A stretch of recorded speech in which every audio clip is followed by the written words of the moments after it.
First, you're going to talk about the tobacco industry's ability to achieve prominence in advertising.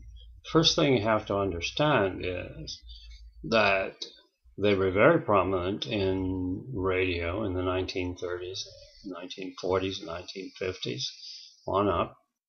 They've been prominent in television since its inception. I think the first television broadcast was made in New York, and from the very beginning, in the early days, in the early 50s, tobacco captured an enormous amount of productive advertising in CBS, NBC, ABC, the major networks. When networks expanded and networks became more or less a secondary market, certainly in the time that Cablevision, and then in the time when you had Dish and the network channels converting to more of a specialty rather than going home, turning the TV on, having ABC, NBC, CBS. You had offshoots of these. And in the mid-90s, sometime after, and I think a springboard might have been the O.J. Simpson trial. It just happens to be the case, but a lot of networks developed in the mid 1990s because it was certainly time for expansion. AMC began as a broadcast network in 1980. And it had developed simply as rebroadcasting purchase packages of movies, similar to what Turner Broadcasting does in TCM. But when you look at TCM and you look at AMC, you have a definite difference, and that first, you do have advertising in AMC, quite a lot of advertising. When they run a movie, it's very, very Spartan in terms of what it was originally. And one of the things that is exciting for a tobacco company that is looking for new ads, especially since January 1 of 1971, is was at least from the beginning the press media.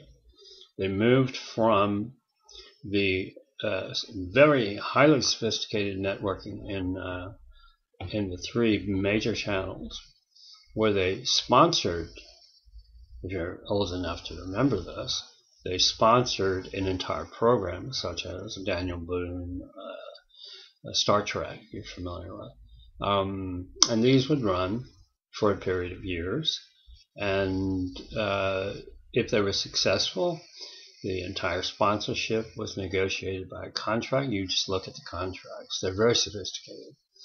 They know exactly what they want, and within the context of the program itself, if it had an appeal, it was an adventure, or it had a major star. For example, if you were dealing with Steve McQueen's very early career, he had a series called Wanted Dead or Alive, I believe, and he actually advertised for Kin cigarettes. So this was not a difficult area and it certainly enhanced the viability for the asset of advertising, and it did expand. And so now you have AMC, the program, which has devolved from a classic movie or a movie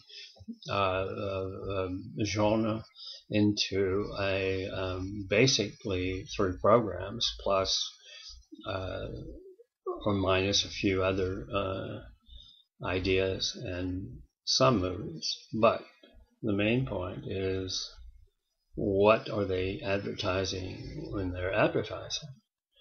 And the advertising, without question, in Mad Men is a cigarette advertising, which is not exactly what you would expect. And yet it has an enormous following, an enormous dedication from a lot of people. Just had its opening season. And having ignored this particular program for a while, I happened to take a look at it, and it's defined.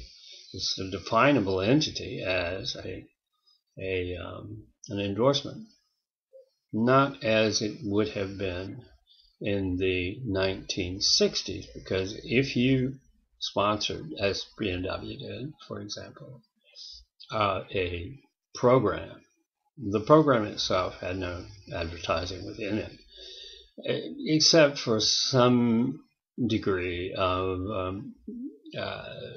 advertising that would appear in things like Laugh-In, for example, where you had the broadcasting of whatever it was, an entertainment. You might have an appearance by a star who would be smoking. That was very clearly maybe an advertisement, but never so much smoking. It didn't really matter.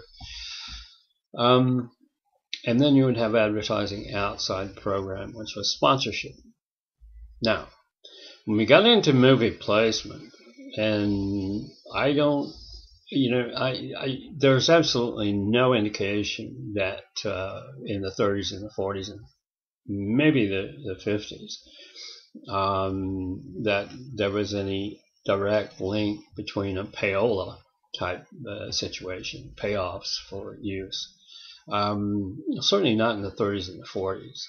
I just don't think you can find that, and there's no reason for it, because it already had its creditable source, and it was not a verboten situation.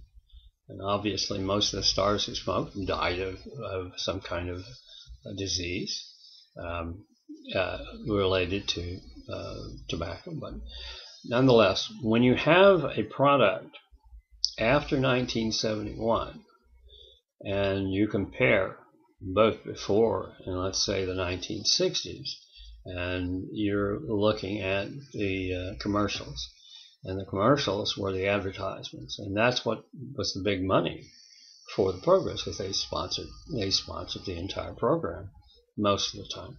And this is brought to you by, and that's the way television was. These people were so sophisticated in the very beginning. There's no question they were sophisticated.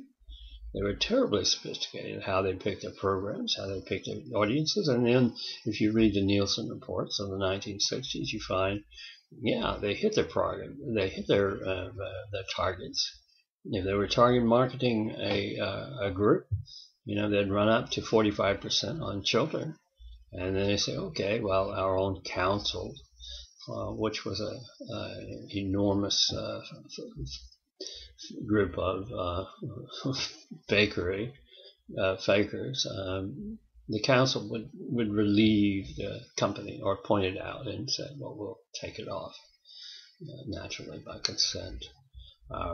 But that was only one program. I can recall from reading the documents, Brown and Williams and others, that had anything to do with removing, and that was in Beverly Hillbillies. But skipping the 60s and going after the 1971, it was basically a martial law. It was, you don't do it. And if you look at the history in terms of the movie pale, and I'm going to bypass the superior talent out there in California, where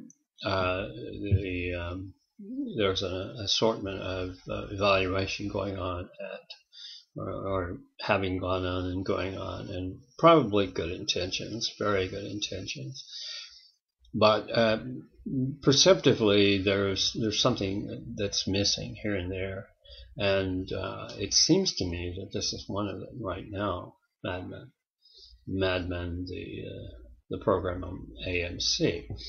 maybe not, but there is there's there is an issue, and so I'm pointing it out, and I'm going to stick to it and see what it develops into my own vision, because I'm inside and I know this stuff and I know what they do. And believe me, if Joe Camel was a constant dissonant type of relative of this madman, it certainly is working, and it's popular. So what if someone had a program and they own the network? Wouldn't that be just an apparent fortune? And in terms of advertising, you can get away with whatever you want to. What is the oversight? Well, there's apparently an oversight, and I know what it is, and they do too. And I can see a brainstorming going on years ago, back when the problems were developing in, or the resolutions to the problems were developing in the movies, where people were advertising, cigarette companies were advertising through their lawyers. But mainly the lawyers are the consummate group who can hide this, and they do. And of course, it's illegal, of course, because just because it's a law, it's not necessarily going to be something that a lawyer has to avoid, because the lawyer is paid to avoid the law or to conceal, and then to pretend they don't know whether it's being concealed or not. That's just the way it works, doesn't it? Subterfuge. And if it's not a kind of mendacity to see a redevelopment, I still have to look at what was going on in 1971. And I believe the last advertisement was on a football game, and maybe it was the Super Bowl. But after that, there was a mass kind of paranoia among advertisers, and the people who were in the tobacco industry went to media, print media. Print media was very fortunate for them, and it wasn't as if they were keeping anything off the record. Everything was on the record, but there was a very sensitive issue going on in terms of what to advertise, what not to advertise, and where you wanted to place something and where you didn't. And if you look at what goes on in 1971 on down to 1980, and then you really have to find a place where you're pointing the finger at the right item. It's either product placement used through a prop, or moving us a star endorsement used through a prop. But more than likely, if you look at the films that are made in the 1970s, same thing. Now, I do know that sometime in the 70s, they were using product placement on the stage, which I see the limitations of that immediately. But as to product placement into films, I don't know anything that's relatively close to a vast conspiracy to violate the law, at least in television. And if you're going to circumvent the law in movies, it was Spartan, at least. There wasn't a lot of it. About 1980, it broke through. It broke through with innovative minds and brainstorming, and the fact that attorneys could hide just about anything, and they did. I know the attorneys aren't really excited if you mention their names. Covington and Brolin, one of the big players, certainly. Shikardi Bacon, a big player, but mainly in other issues. They were playing with science and scientists and buying them for the industry. But the real issue here, when you're looking for advancing your market shares, or advancing just the picture of a cigarette, the use of a cigarette in a movie, picks up points immediately. If you're a quitter, it picks up points for you because you're going to be a restarter eventually. And the very essence of Mad Men is to reshow, show, and reshow. And remember, you don't just get paid as an actor for the first time it's shown. You get paid for the redos, the time it's bought again and bought again. So we can look forward to maybe 20 years of Mad Men out there. And 20 years of advertising is an awful lot of money when you're not advertising and you're saying you're not advertising. This is the elephant in the room. And no, I don't think that you want to recognize that. If you do, you're challenging the popularity of the program. You're challenging the popularity of something that exists. And it's not obvious? Of course it's obvious. It's why we have the non-logical statement of there's an elephant in the room. Everyone ignores it, who's in the room, but it's there. And so with all of the powers of the legal departments and the explanation that the creator has maintained, at least in the actor studio interview, what allows you the authority to get away with all of these product placement? Well, Coca-Cola's not going to really mind if you use their product, unless it's in a disparaging way, and it's not going to be that way. And other things, Zippo lighters, they're not going to mind. It's not against the law to present a lighter as a hand prop. But remember, actors use hand props, and these hand props, in this case, are cigarettes. Hand props are a star endorsement. And there are, as I understand it, some very popular people on Mad Men. And therefore, popular actors can be popular star endorsers. Not that they achieve anything, they are paid for anything other than acting. But look, if you're making $500 to $700 or to $1 million an episode, what do you need to worry about? You don't need an extra Mercedes-Benz, as you did in the 1980s, perhaps, gifts and so forth, which happened to be the case in Movie Payola. So, with this, you have an elephant in the room. Mad Men. I'll keep on this. See what happens. Develops by season, and pretty easy to recognize.